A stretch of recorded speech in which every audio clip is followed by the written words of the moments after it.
Hey, what's up, everybody? Welcome into the Athletic Fantasy Football Podcast. Michael Beller, Brandon Funston, Jake Seeley. If you're watching on YouTube, I nailed it. I think that's the first time I've actually nailed pointing in the right direction. I really had to think it through. So thanks to those of you who are watching us now or watching the recorded version of this. Of course, thanks to everyone listening to us as well. We have gotten past that 4th of July holiday. Hope you guys had a great one. Hope all of you out there had a great one as well, which always, to me, you guys signaled fantasy football season in a big way is upon us. It's so great. We can really start talking about these things in big ways. Have you guys always felt like that too? 4th of July means halfway point of the summer. Fantasy football season is here. Are we all together on that? No. Come on. How'd I know that was coming from you, Jake? I only half listened anyway. I was too busy putting up the band kicker and my emojis for my screen name down here. Oh, man. I think that is great. What's like the other thing? What's next to the band? That's a playing card for All In. The duck for DuckTales and then the playing card for All In. Oh, that is excellent. I found the circle kick for band kicker since we were talking Scott Fishbowl today. So I figured. Which, by the way, if anybody wants it, Roto World. Yeah. They're gone. Kenny Telovitz, big guy over there. He's throwing out shirts for all the Major League Baseball teams. But yeah, he actually helped me with the Band Kickers t-shirt. It's one of the best ones, and they've got some great selection over there. But with the well, thank you, because it was my design idea. So thank you. The Nintendo Kung Fu character, I love that game. He put the helmet on it. I did the Kung Fu and with the circle, and then he put the helmet on him. So he helped me out with that. It's a great look. It's a great shirt. Check those guys out at RotoWear. They're a great company and great friends of this show and really every show in the fantasy football universe. As Jake said, we're talking Scott Fishbowl at the start of the show here. I've got my Stones shirt on. I am in the Rolling Stones division. The Scott Fishbowl theme this year is music and band. So Rolling Stones division. Jake, you're in Run DMC. Brandon, you're in Gorillaz. I know not everyone picked it. Did you pick yours, Brandon, or is this just randomly assigned? I did not, but I am totally fine with it. I'm actually like the Gorillaz, so I'm good. But actually, Rolling Stones, Run DMC, it's a solid threesome here. Yeah, not a bad group at all. We'll get I actually through. Debated this morning. I was going to wear my Straight Outta Duckburg t-shirt or this. I was debating which one to go with. It's a good choice. So we know you are never wanting for options for sure, Jake. So I mean, I have like 35 t-shirts from that. They tried to get me to set up a store on their website. I'm like, I don't design them. I just keep buying them. Hey, would you get a piece of the commission or something like that? No, they were trying to get me to put my 2 shirts over there, and I was like, no. I gotcha. And then they're like, well, you can set up all the shirts that you like, and then send people to be like, yeah, but then I'm taking away from the designers. I'm taking like a piece of their piece. So just go buy them. Man of the people at Jake Seeley. Man of the people. T-Public. I will give them a shout out. How about that? Not a sponsor of the show.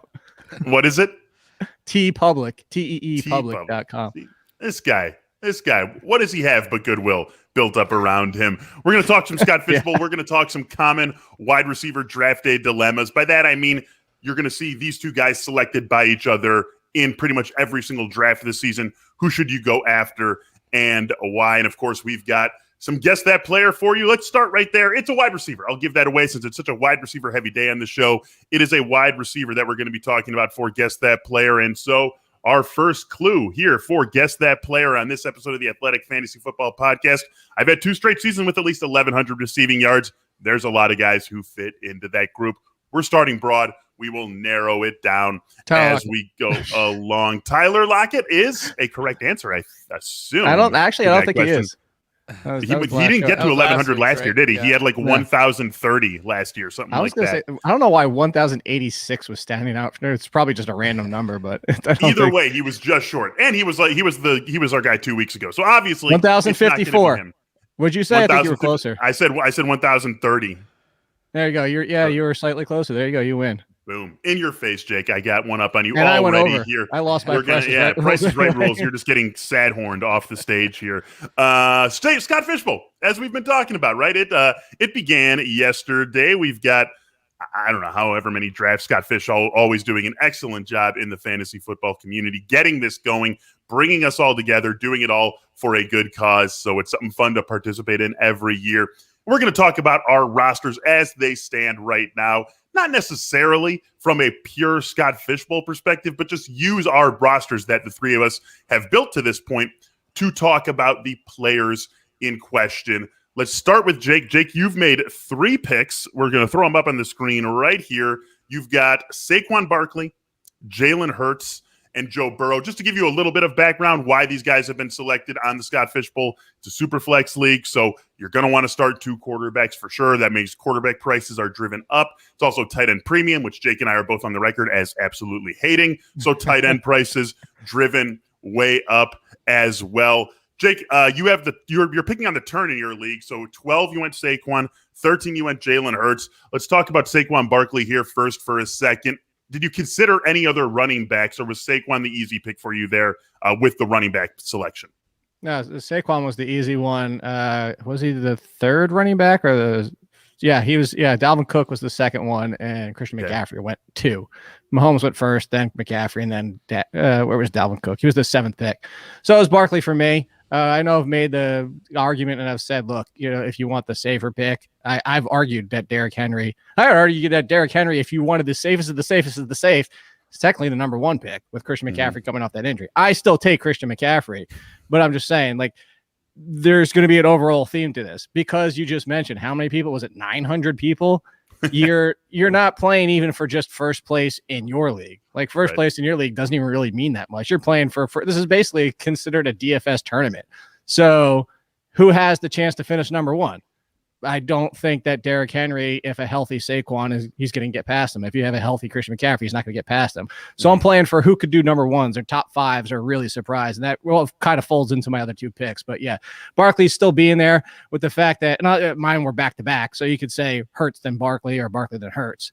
But when we talk about the quarterbacks in a second, there was quarterbacks a lot in the first round already. Brandon, really quick, let me jump in and give Jake a quick follow-up here. If you were just playing a straight-up 12-person, 10-person, 14-person, whatever, just a normal league, would Saquon still be your pick there, or are you going in another direction? Meaning, would Saquon still be the running back you take 3rd overall, or do you go Derrick Henry? And full PPR, which this is, yes. And half point, I might do what Brandon does and talks about a lot of time. I might do like 50% Henry, 50% Barkley, kind of mix and match in some places. I've always been the one where I don't try to diversify. But now the days and age where we're playing in 20, 30 leagues, it's kind of like, well, I might as well diversify just a little bit, just to have some different rooting interests some weeks. Yeah, not to have everything get tanked. So Jalen Hurts, your first QB, the same in my league, I guess in every league, QBs are insane because of super flex. How, what number overall did you get Jalen Hurts at the quarterback position? 8. It was 8. Okay. The first 7 were the expected 7. Mahomes, Allen, Kyler, Lamar went 4. They still could argue he should be 2, but in any case, Dak, Herbert went 6, then Russ. Okay. So then my choice was Hurts. And then the next quarterback didn't go almost till the end of the second round. And surprising was Tannehill. And then I actually took the next quarterback. It's a completion percentage league. Yeah. Well, and then Aaron Rodgers, and then my 3rd pick, Joe Burrow. So Hurts was pushed up a little bit. We've talked about, I don't know. I mean, it's your guys' call. We can talk about it if we want, but I feel like we've gone so far down the Hurts explanation that we really need to rehash it. But it goes back to my argument. Daniel Jones passing numbers plus Jalen Hurts rushing numbers get you QB 10. If you get decent quarterback, Lamar Jackson passing with his rushing numbers, now you're talking top 3. And that's what I'm going for. I'm going for the potential to be top 3. Yeah, and I've got a share of Jalen Hurts. We'll talk about my team in a little bit, but I'm with you on Jalen Hurts, and Brandon's with you on your other quarterback in Joe Burrow. Brandon, man, what a start, dude! My lord! This is before you even mentioned his team. You just threw it up there. This is the other reason why you just might as well play it like a GPP, because some leagues. I was watching another one where somebody, our friend Jen Piacenti, a friend of the show. Yep. She got Hurts in the 4th round. Yeah. Like some of these drafts, you're sitting here like, why can't I be in that one? So you got to just play for first. I mean, look at this, Brent. So I was going through, let me just set a little stage here. I was going through, I was looking up your guys' teams. I was using the excellent Scott Fishbowl app that you can find on Roto Grinders, created by Josh ADHD. I actually don't know his last name, but that's his Twitter handle. A great app, very useful. And so I pulled your team up, Brand. I see, McCaffrey, all right, cool, 4th overall pick. Zeke, all right, awesome. And then to be able to get Pitts, Burrow, and Lawrence, I mean, is this like, what are you thinking? How good are you feeling right now?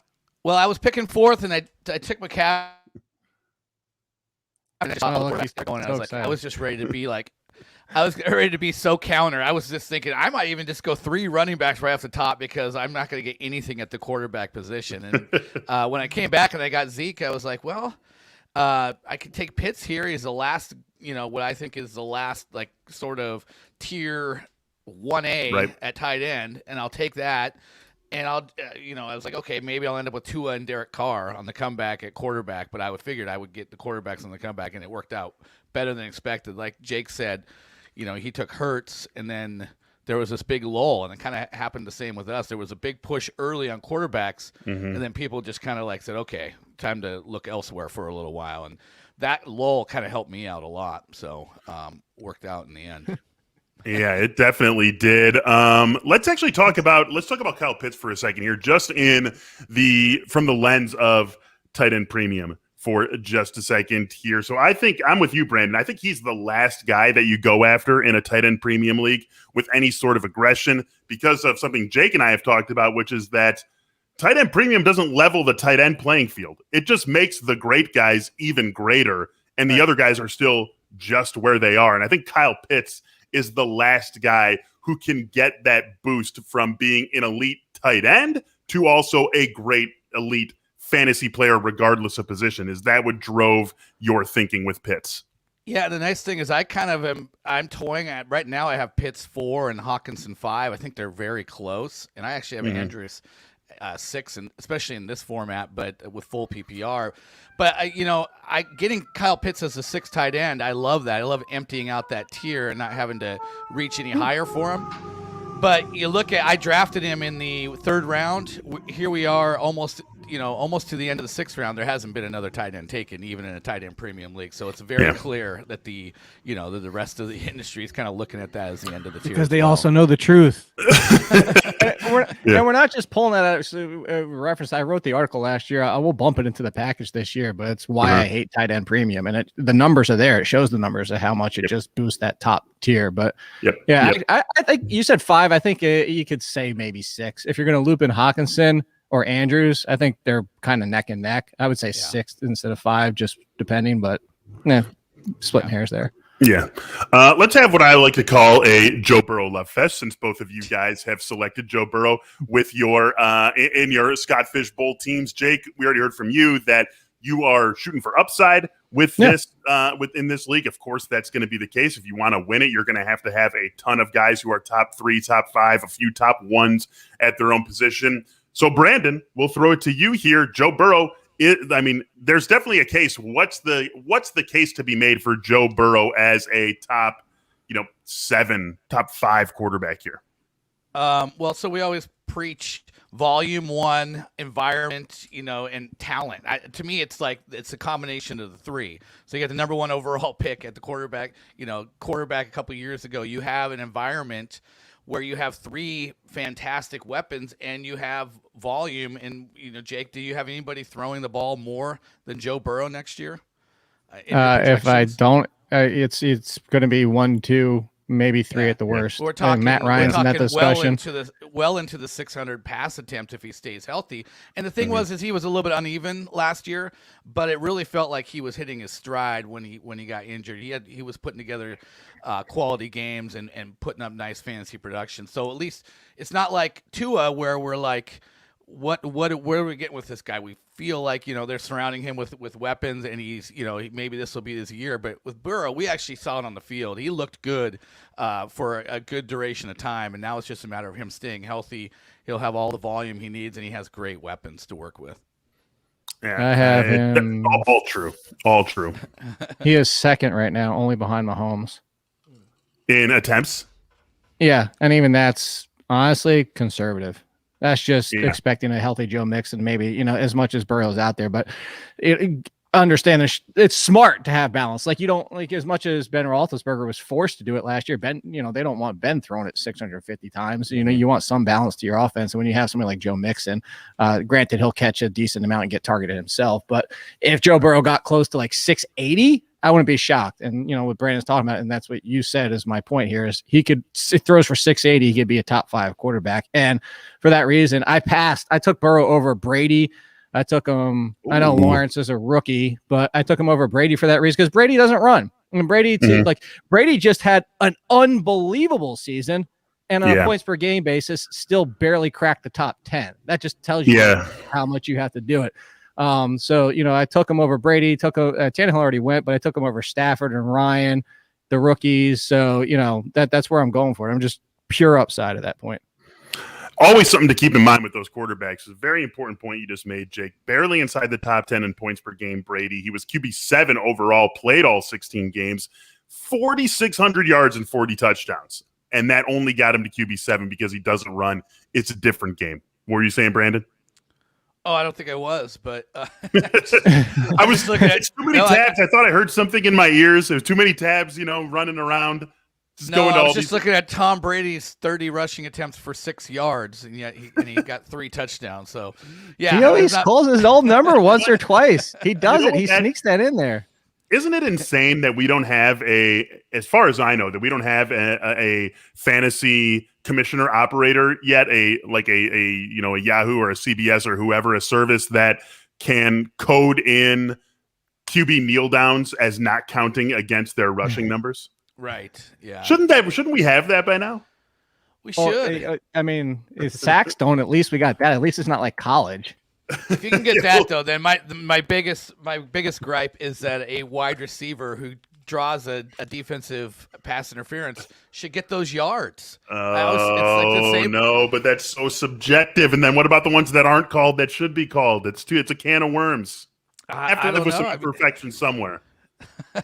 They call it. It's a matter of record. It's the coulda, shouldas. You don't worry about the ones they actually call. That's what you count for. Oh man, pop it for another day. I can't go down that road with you. Let's really quickly go over my team here. I've made 3 picks. I had an 8th pick in the Stones division. Josh Allen. That was an insta click for me, being available with the 8th overall pick. Jonathan Taylor, let's have some fun. I went to Wisconsin, go Badgers. And then Jalen Hurts, another insta-click when he was available with the 5th pick in the 3rd round. To me, we have 3rd round reversal in Scott Fishbowl. So an easy select. I really haven't had to think too much about any of my 3 picks. Guys, I'm usually the one posing the questions. Would either of you like to ask me a question about these first 3 picks?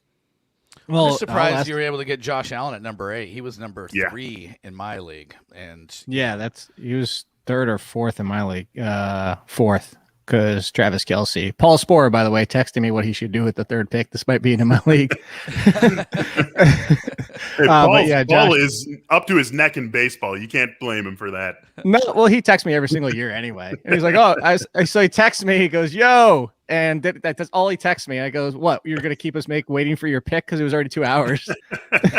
He was like, oh, wait, I'm in the league with you? I can't ask you then. I was like, go ahead and ask. You're at 3, I'm at 12. I'll tell you what, I'm not going to not hold it back. But yeah, I'm surprised you got Allen there. But the one thing, if you noticed, all of our teams, and I was going to ask you guys this, because I just don't want to put it out there on Twitter because I don't want 8 billion responses for it because of what's going on with Scott Fishbowl. But when was the first wide receiver taken in your draft? That's what I'm curious about, because wide receivers are falling like crazy.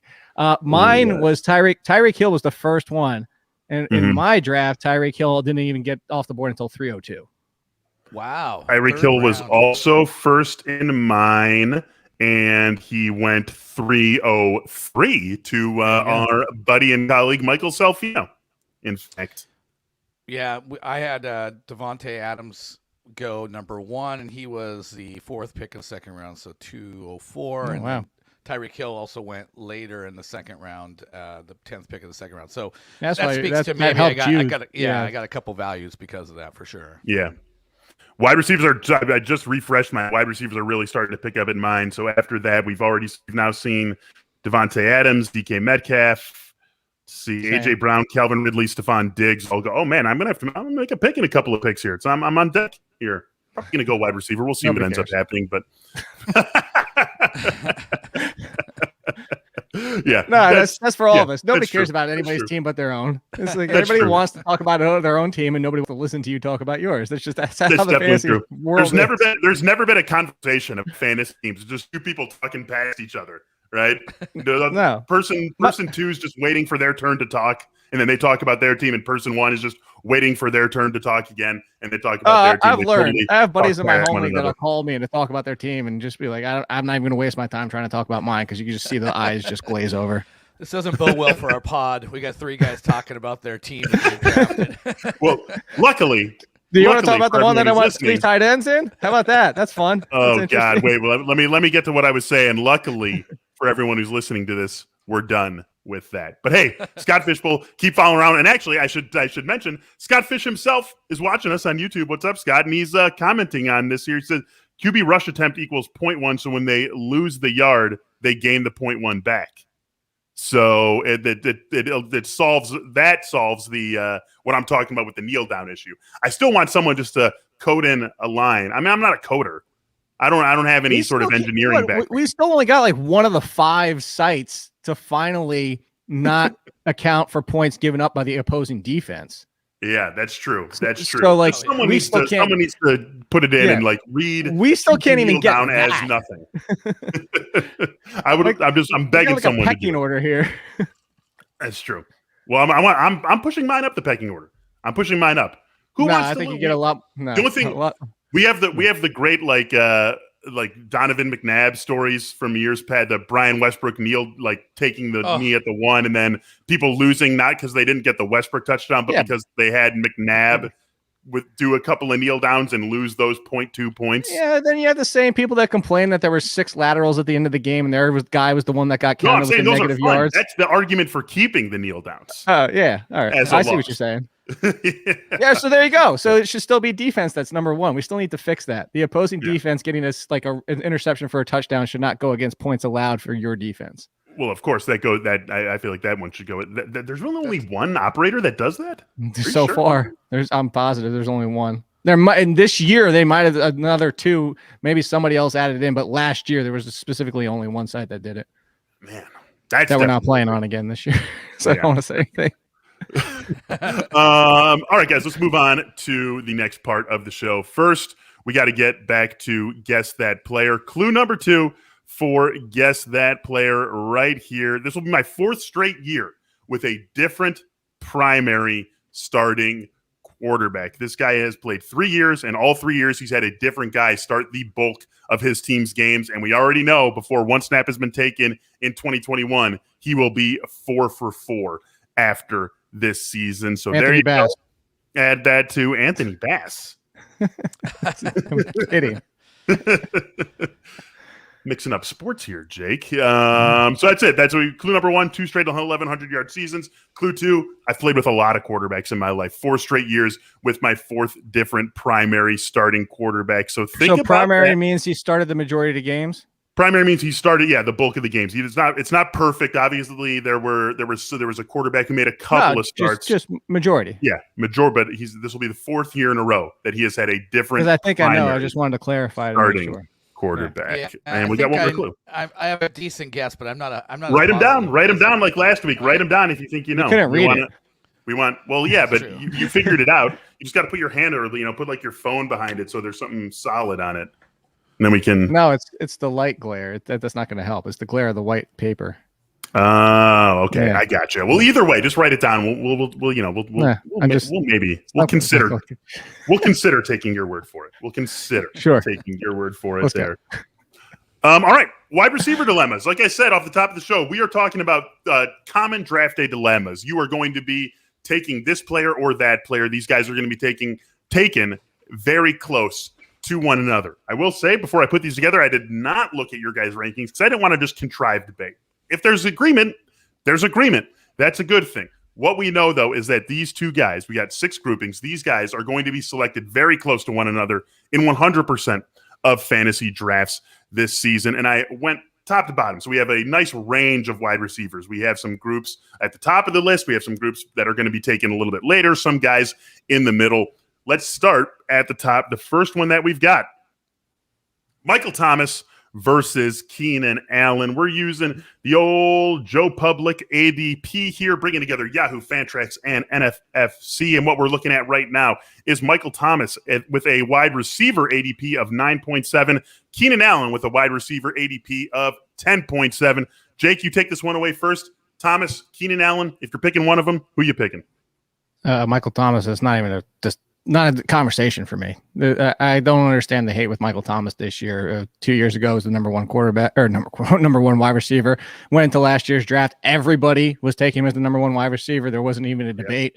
And now, because of a down year, mostly from Drew Brees, who's not there anymore, everybody's done. Everybody is calling him, like, if you watch fantasy and analytic, whatever you want to call it, Twitter, it's like all he does is run slants. This is bull crap. I almost cursed on this show for like the first time. Like, Pat Mayo is the one that always curses. I always just said it, like, and even if so, the thing is, like, the big concern I do get is what happens if it's 60-40 at quarterback. What if Taysom Hill's taking 40% and we've got Steve Spurrier's offense run by Sean Payton? It's just, every series might be a different quarterback.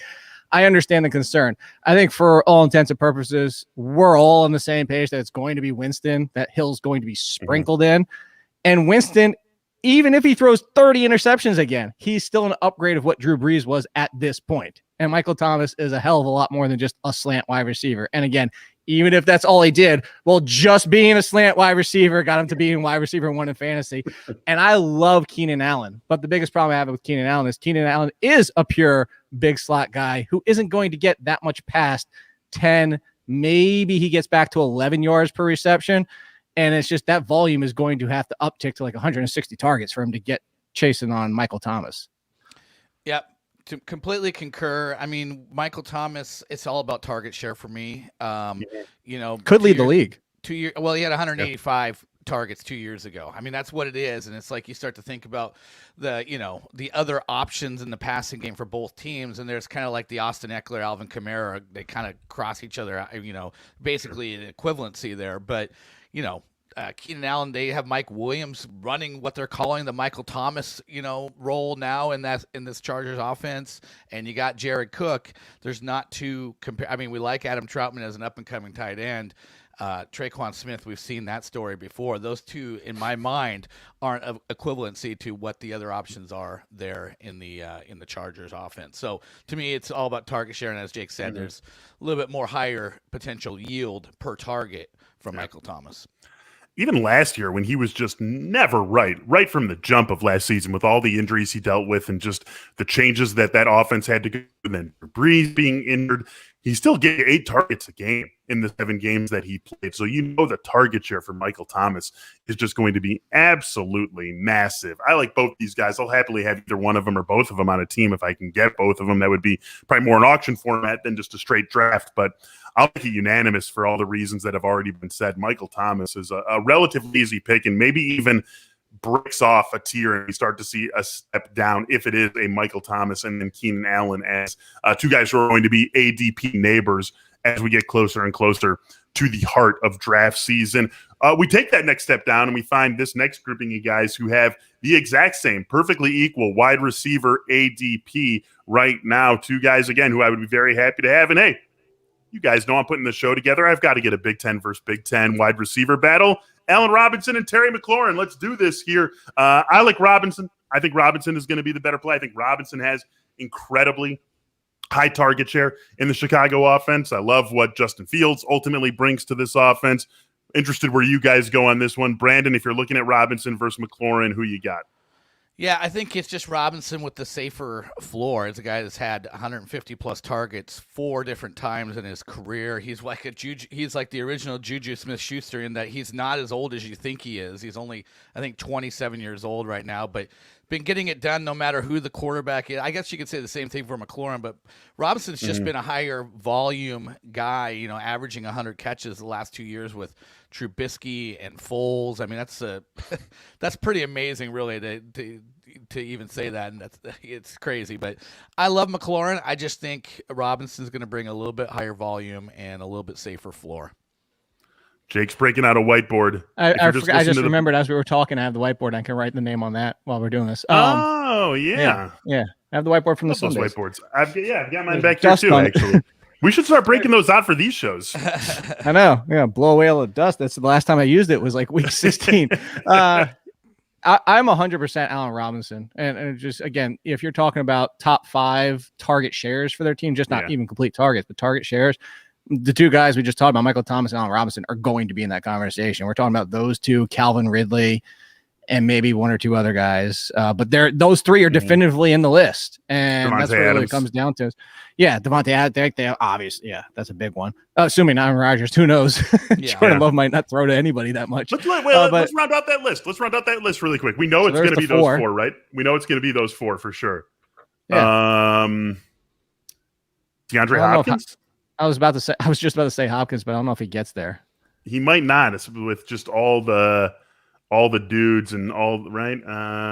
Let's see. I mean, those are definitely the big 4. You start to You start to take a dive here because Tyreek splits is almost the same as Travis Kelce messes it up for Tyreek. Obviously, it's not going to be Metcalf. AJ Brown not going to be AJ Brown. It's probably not would be going to be Justin Jefferson. I think Hopkins is a good bet.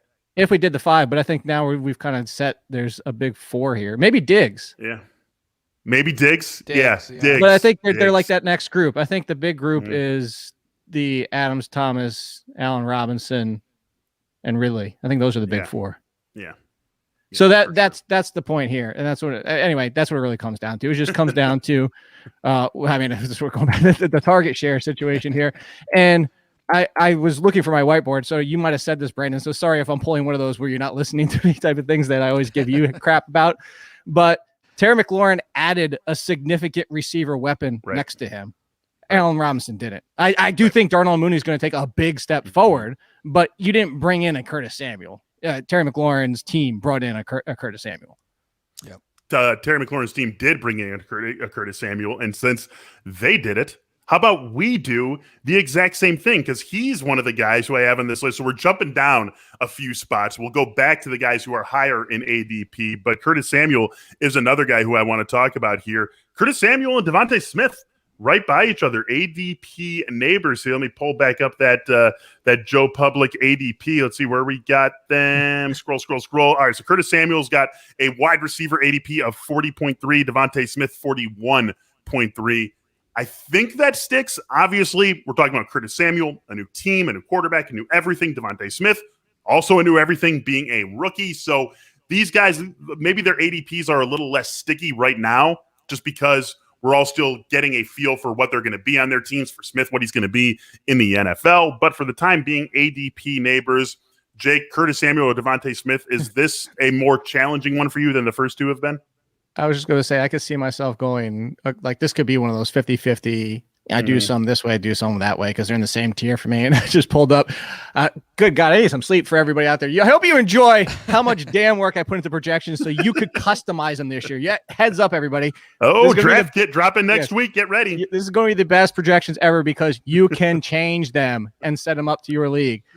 So I've been trying to work every single formula out there so you could do this and do it towards your scoring. Now, I'm not including fumbles and crap like that. I'm just saying, like, if you think Devontae Smith's going to get a 25% market share on his team, you can change it to that. If you think it's going to be 10, you can change it to that. So that's what I've been working on. So I say all that I pulled up my projections as they are right now. And the funny thing is, Devontae Smith is wide receiver 33, Curtis Samuel's 35. Yeah. But what's the target difference? Because that's for me why I'm going to go with Devontae Smith. This is like target total or target share? Target total. Target total. I have Curtis Samuel at 85 and Devontae Smith at 109. Yeah, and that's to me why I would go Smith. He's the, you would assume he's going to be the alpha, whereas Curtis Samuel is not. So right. Yeah.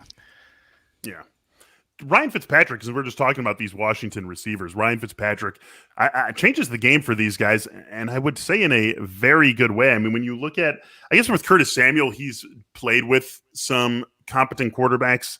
Terry McLaurin has not really had that luxury. I mean, for we talk about age to level in baseball. For like quarterback competency to level, Terry McLaurin hasn't been above average since he left Columbus. I mean, that was the last time he played with a quarterback who was above average competence for the competition.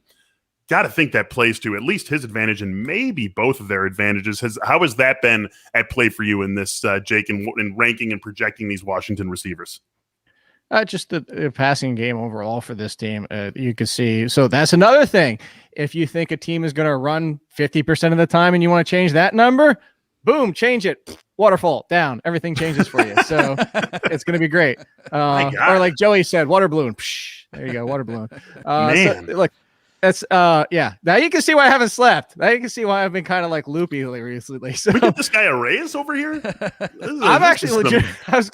Hey, sneak preview for our conference call today. I'm gonna be like, I don't know if I'm getting all my articles done for the draft. They might be the week after. But in any case, welcome back to work, Nando. Yeah. Yep, exactly. Fitzpatrick bumped, the percentage and how much they'll pass moved up a little bit. The yards per attempt and yards per reception went up yards per attempt went up for the quarterback position, that being Fitzpatrick. Yards per reception inherently goes up. Completion percentage inherently goes up. So all those numbers inherently built off of Fitzpatrick. Obviously, the downside, and I don't think it's as big as people are making it, and is why I feel good about the Washington offense. Everybody, like the two wide receivers and Logan Thomas, and maybe even Diami Brown is like a best ball, which I hate that crutch argument, but because he's like a early career Will Fuller, is that even if they do have to go to Heineke was playing really well before he got hurt last year. It wasn't, it's not top 15 quarterback, but it was better than anything else they had thrown out there last year. Yeah.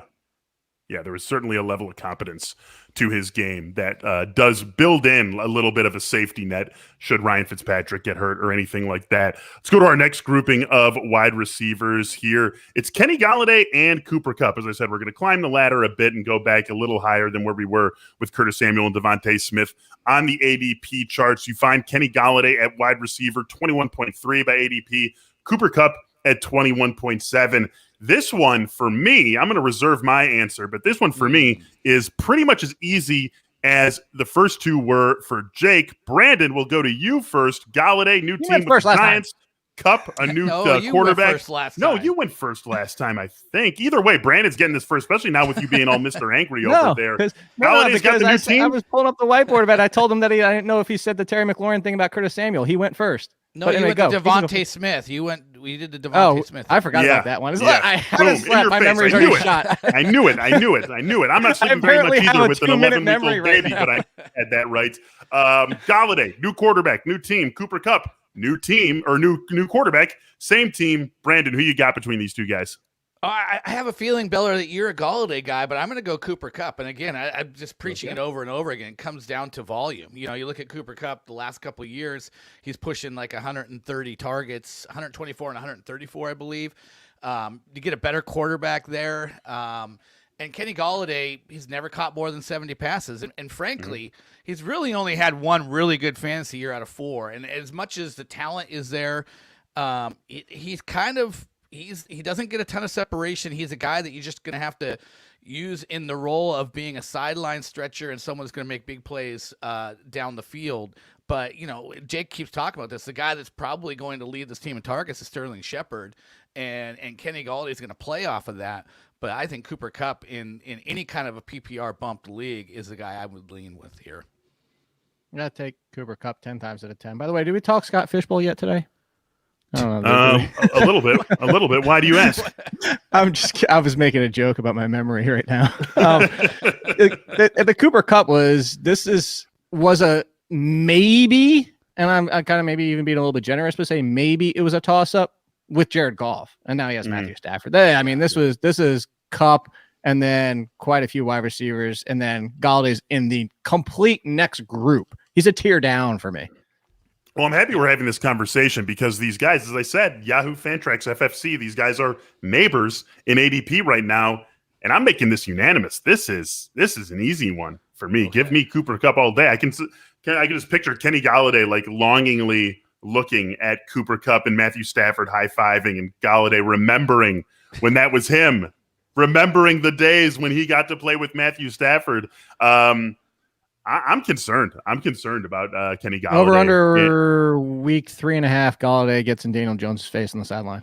Yeah, right. Like I'll take the over. I think it'll happen after that because Golladay seems to have a guy who's got his head about him, right? But like, man, that like I just think that is I just that is I that have a feels feeling like it's going to be like the situation that TO. is I was open, even though I wasn't open, because that's how many times have we said it? Brandon's echoed the thing that I've been hammering this entire offseason. Galladay doesn't need to get open because he's like Des Bryant. Actually, Des Bryant's the better one than TO to the conversation. Like, hey, I was open.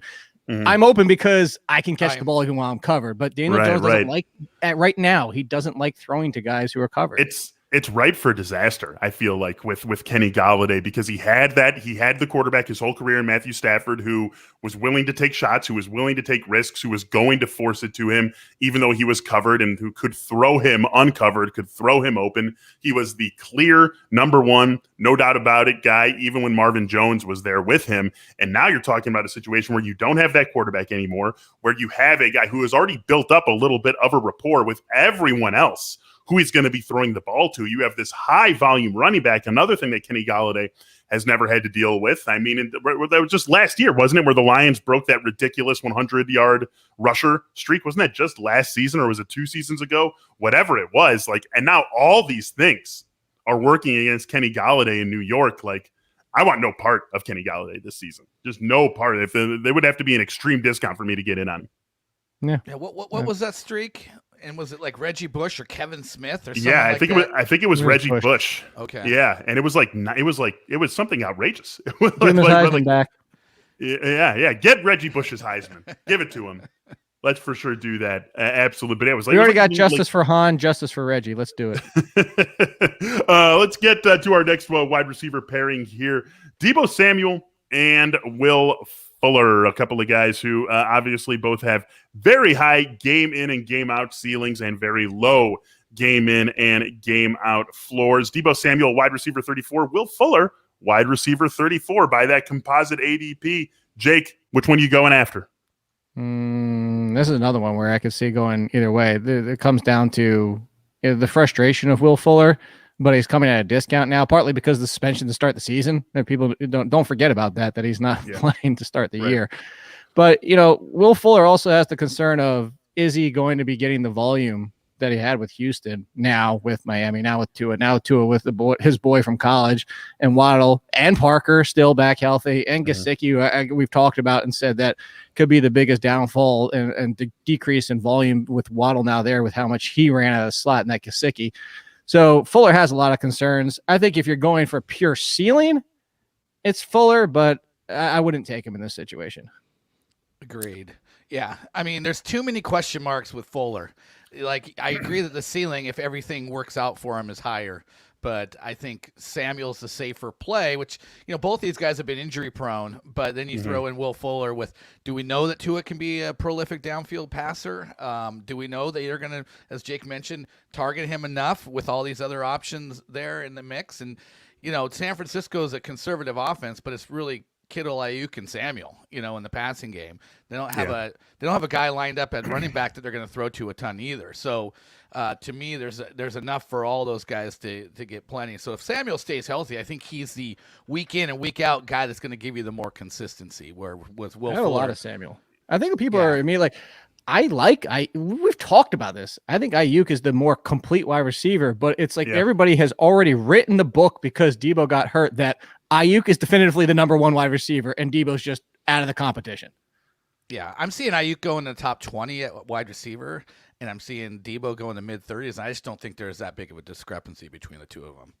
Yeah, I don't know if there's enough here in that offense with George Kittle and with the way they're going to run the ball and with the quarterback uncertainty, both like Garoppolo and Lance, and what is Lance in his rookie year. I don't know if there's enough in the offense for both those guys to be top 35 receivers. Hey, wanting to and doing so successfully are two totally different things. You don't have to get that much where I'm looking right now. I have them throwing 568 times this year. I'm breaking consensus. I'm going Will Fuller here. I just there's too much uncertainty for me in the San Francisco offense as a whole to support a guy who we would all pretty much agree is the number 3 option in the passing game. I don't think there's as big a discrepancy between Ayuk and Samuel as early ADP is telling us. I agree with you guys there, but he is the 3rd option in the passing game, and it's a run-heavy team. And yeah, he will be. Do you want to bet on that? Samuel versus Ayuk? Just pure No, I want to bet targets per game? No. The fact is, it's not a guarantee. You're saying it like it's a guarantee. I just said that I Debo feel is comfortable. I mean, of course, it's not a guarantee. Everything's got some sort of range of probability or range of outcomes, but I feel comfortable. Operating from the standpoint in my drafts that he will be the number 3 option. All that's the go-to guy kind of cred he got last year was with Nick Mullins and CJ Beathard, so it's not like, he's coming in this year as kind of gaining that advantage. So and again, so my question is then how far does Ayuk outpace Debo in targets for you then? How far does Ayuk outpace Debo in targets? I'll say 1.5 per game. So what? 3, so 20, 25 over the season? 25 on the that's season. So I'll take the under. You can make that the bet. I'll take the under. 100, all right, so 100 Ayuk, targets for Samuel, 125 for Ayuk is what you're kind of saying. I don't think either one of them get probably that a much. little less than that. Yeah, with Kittle and the way they're going to run the ball. But yeah, that's what I'll say. We'll say 1.5 per game. How about that? I'll take the under that the gap is that big.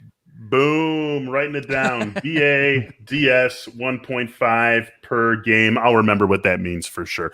One more receiver grouping I want to get to here, and we'll wrap things up with our Guess That Player payoff. This one a little bit farther down those ADP charts, the lowest one that we've got. Mike Williams and T.Y. Hilton pulling that ADP back up. For these guys, you're going to be able to wait on them. Mike Williams, wide receiver 50.3. T.Y. Hilton, one spot behind him, wide receiver 51.3. We've talked about these offenses and we talked about the passing games, but we didn't really get too in depth on these two guys specifically. Brandon, if you are getting in depth on them specifically to the point that you're drafting one, who is it?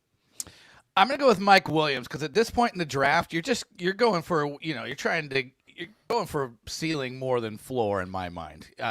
Conceivably, you've already drafted your starting wide receivers.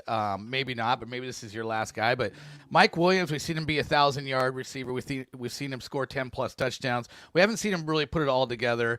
It's a new offense. Joe Lombardi's there. They're talking about running him in the Michael Thomas role. There's things to get excited about with Mike Williams still. He's young enough that maybe he hasn't reached his complete potential. T.Y., it's going to be 32 during the year. He's had 2 rough years, uneven because of injury, because of quarterback play. Michael Pittman might be the go-to guy in this passing offense. And what does that mean for T.Y.? Carson Wentz, will he stay healthy? It's been a problem for him. So I think there's more that you can kind of like get excited about with Mike Williams. And at the point of the draft, we have to draft these guys. That's what I'm going to lean towards. Yeah, that's what. So if you told me who, I didn't even look at my projections. So yeah, get that draft kit. You'll go see him. But I could see, honestly, like if you told me what do I want to bet who finishes higher, might even lean T.Y. Hilton, especially because they started to move. They started to say, you know what, T.Y. Hilton at this point in his career, we got to do a little bit different things with him. And then again, that was really poor quarterback play at the end of last year, and he kind of had a really nice finish to the season. So you look at that, I'd probably say, yeah, T.Y. Hilton over Mike Williams. But to Brandon's point, where they're going in the draft, I'm not looking for a wide receiver 5 or a 4. It goes to what I talk about and preach every single year. I don't want somebody that I look at and go, well, I'll keep on my bench for my bye weeks. No, if you're on my bench, I want you to potentially break out and be top 25. So at that point where I might have Hilton in front of Mike Williams. Oh, I didn't even mention this too, because again, my brain's mush right now. There's going to be the projections, and then my rankings are going to be different from my projections. So everybody can stop asking me, like, what would you actually do in your draft? Because this is why. If T.Y. Hilton ranked out at 42 and Mike Williams ranked out at 49, I agree with Brandon. But I would take Mike Williams because I'm going for that upside at that point. Yeah. Look at this guy does it all. It's bringing every single thing to the table to get you ready for your drafts, for your auctions, whatever the case may be. 18 sets of rankings. As people are going to yell at me. Jake, you're gonna have to reiterate all these things you just said. Oh my God! Not all of your readers are listeners of this pod, unfortunately. You're gonna get so many. Why does this guy ranked higher when he's higher in the projected? You're gonna get that. I'm going to have Nando edit it so it sounds nicer, but it's basically going to be in 3 spots where it says, like, if you don't read this and then you ask a question in this bullet points, you're just going to get mutomboed.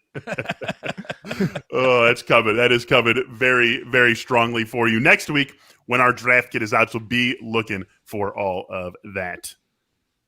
And let's do it. Let's do clue number 3. Let's pay off the Guess That Player, and then let's wrap things up here. So here's clue number 3 for our wide receiver here today. Among 25 wide receivers who have at least 300 targets the last 3 seasons, I have the fewest TDs with 10. So let's wrap it up. All 3 clues. Clue number 1, I've had 2 straight seasons with at least 1,100 receiving yards.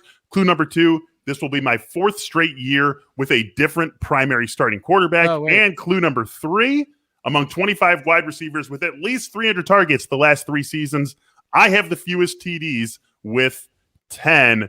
Who do we got here? Who is our player for today? I didn't hear the 4 years. I don't know if he's been in the league for 4 years. I think I missed this will be his 4th year. This will be his. Oh, well, I'm not changing my answer now. I already wrote it down. Well, I know who. I think I know who it is now. This will be the. Do you want to go first since I have the whiteboard, or do you want me to put my whiteboard? Well, whiteboard it up. Both at the same time. DJ Moore touchdowns, please. Yeah, DJ Moore. That's who I. It is. I originally had Allen Robinson, but you guys are good at this. It's DJ Moore.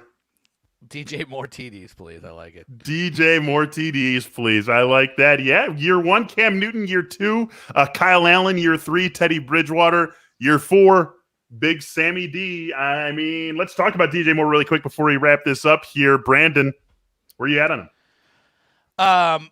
Yeah, I mean, it's kind of like Terry McLaurin and Allen Robinson and some of these other guys talk about guys that can put up numbers no matter who the quarterback is. So I don't know if Sam Darnold's appreciably better or worse than what he's already had. I feel like DJ Moore is kind of what he is. I mean, last year was interesting though, right? Because Robbie Anderson was the guy we expected to be the downfield guy like he was with the Jets, and they made him the short area receiver, and DJ Moore took a little while to kind of settle in. You wonder with Sam Darnold and, with the past relationship with Robbie Anderson, if there's going to be any kind of another kind of settled period where he might get out to a slow start. But with DJ Moore, kind of have him ranked as a back end wide receiver 2. It was kind of where he's been the last couple of years, and expect him to be what he's been. I don't really have much to add to that. I think DJ Moore is just where he is every single year. He's that wide receiver 15 to 25 and 2 touchdowns, getting him back into the end, or not back, getting him into the end zone just a little bit more. We'll put him up near 15. If he stays being DJ Moore, it's going to keep him down at like 22-ish. And people are going to scream at me why do you have him a wide receiver 20? It's basically because where he finishes every year. And Christian McCaffrey's back. You hope that we could get Sam Darnold to maybe unlock with Joe Brady, but that remains to be seen. And I think that Robbie Anderson would be if you kind of go to these conversations we're having, like things we're assuming when you said before, like, well, I'm making the assumption that Ayuk is better than Samuel. And I don't agree I don't disagree that he's the better talent. And I think the assumption we have to make here is that you would say Sam Darnold's probably going to have a day 1 better connection with Robbie Anderson because he's played with him. Yep. Yeah, sure. That's it's funny. Totally like fair. if you said DJ Moore was in place of Cooper Kupp or Robert Woods, I would have him ranked higher than where I currently have Cooper Kupp or Robert Woods ranked. Talent-wise, he's great. He's just not in the best environment. Yeah, that's true. But the last 2 years, 66 catches, 118 targets, 1193. And then the year before that, 87 catches, 135 targets, 1175, 4 touchdowns, both of those seasons. I feel like if we're looking at somewhere in there, so if we're talking, 75 receptions, 125 targets, and in the high 1,100 yardage range, I think this might be the year that he breaks through that 4 touchdown barrier, which is a career high for him. I have it at 4.7. Actually, look, and I have Sam Darnold at 21.7 touchdowns. Here's a little sneak behind the curtain, everybody. Let's say he gets 25 touchdowns. Boom. 5.4 for DJ Moore. We're moving up. There you go. Ooh. Just like that. Just like that. He's moving up. And if you want to adjust it to a point where Sam Darnold does indeed throw 25 touchdowns, you can do that when Jake's projections are available in our draft kit next week. We're looking for it. We'll forward to it. You're looking forward to it. We all obviously can't wait. That's going to put a bow on this episode of the Athletic Fantasy Football Podcast. Of course, be sure to check us all out. You see the Twitter handles there, M. Beller, Brandon Funston, all in kit, and get ready for that draft kit coming your way next week. We'll be coming your way next week as well. And next week, we started up 2 shows per week. So get pumped, get excited. We are. Thanks for watching. Thanks for listening. We'll talk to you all soon.